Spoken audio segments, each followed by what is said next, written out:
Hello everybody, it is Wednesday the 9th of November.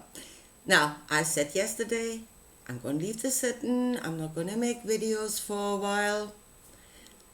I swear I will stop saying that, it never works out. Anyway, this is important and I really need to show you this because there was another bit in the New Testament where Jesus taught something that will lead you on the slippery slope to becoming a slave in the kingdom. And that is a slave, not a servant. And I want to show you this. You know, it says in the book of Revelation, even the elect will be deceived. So we really must see the pitfalls in that teaching that will drag us down to becoming slaves in the kingdom. So I started this morning thinking about the pastors and how they are on the level of children. They really are. A lot of them are. You know, they read that book, the Bible, on the picture book level, like children. And they're running around scared of horned-winged goats, and they believe in witches, you know, that come together, quite possibly even with a cauldron, you know, to cook something. And I don't know if they go as far as believing on broomsticks, but I don't know, some of them might. So they are on the level of children and they're being kept on that level and they are keeping others on that level through their preaching and through their insistence that you must not look anywhere else. You know, repeat after me. Don't go anywhere else. It is, in a way, it's a bit like New Jerusalem. You know, don't leave the safety of this place because out there, you know, there's a big bad world. So stay as children inside of this place in safety. And yeah, we are the servants, the pastors. We are the servants to the kingdom. Yes, you are. Hell, you are. But you really do not understand what it is you're doing. You're servants to the kingdom by you are producing its slaves. That's what you're doing. So, I mean, this is one way of being kept in slavery, is being kept as a child. Because that's why theirs is the kingdom. But then comes the next level up, because we were trying to grow up, really, from the picture book level to a greater understanding of what these texts are actually saying. And what it will show us is ourselves. It is an understanding of ourselves, you know, and growing up and knowing ourselves. And then we can become, out of the knowledge of ourselves, we become true servants to one another, of giving of the knowledge to each other. Knowing that what we see is purely subjective, and it may not serve another person in another situation, but so we shouldn't fight about right or wrong. Right is that which serves, which gives to life and sustains life. That's right. And what is within us does not always do that for others. It might work for you, but it may not work for another person. So that's another level of growing up.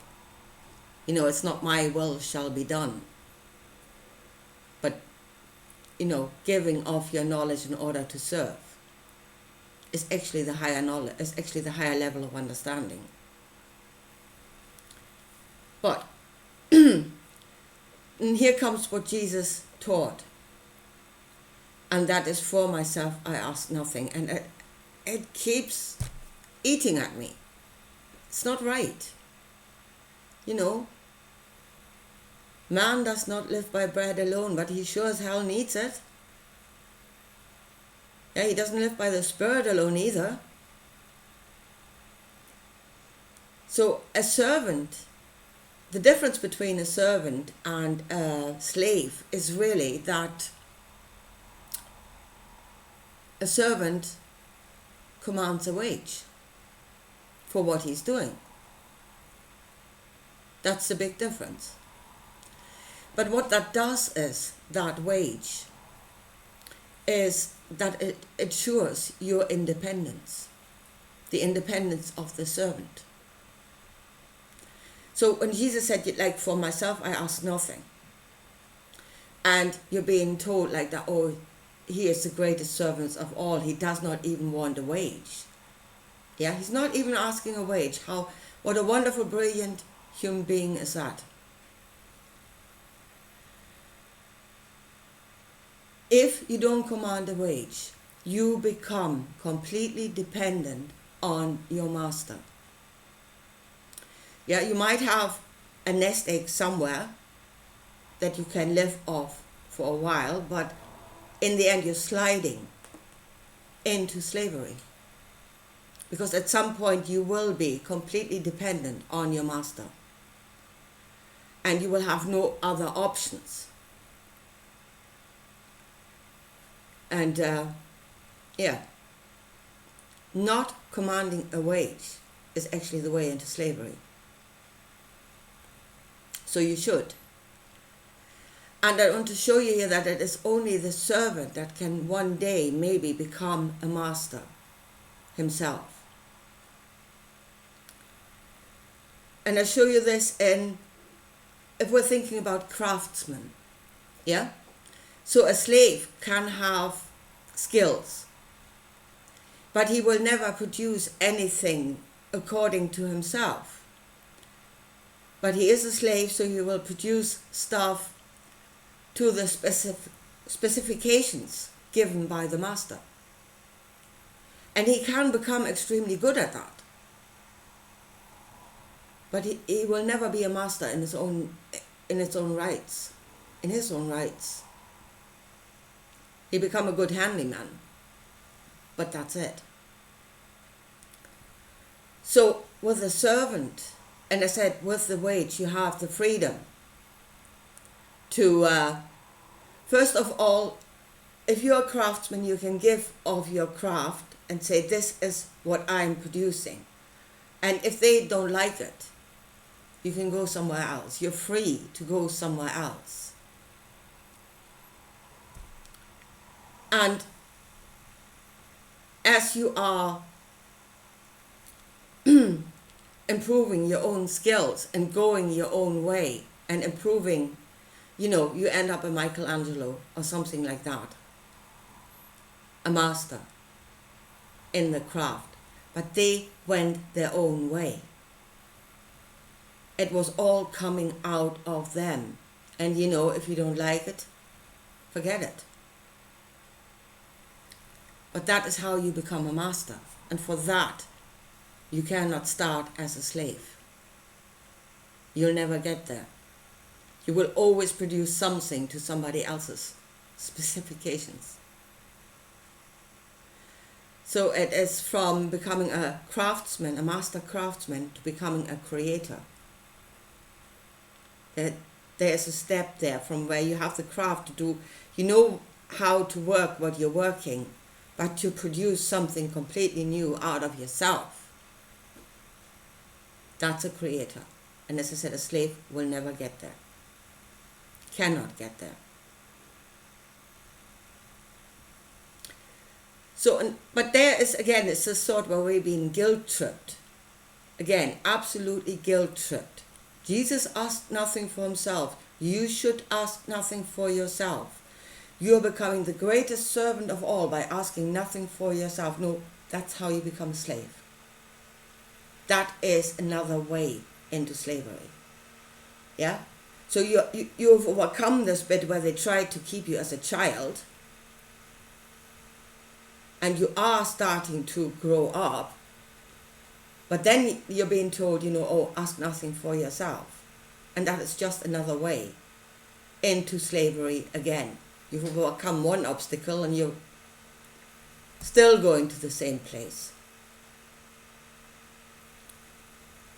Anyway, I wanted to show you that today.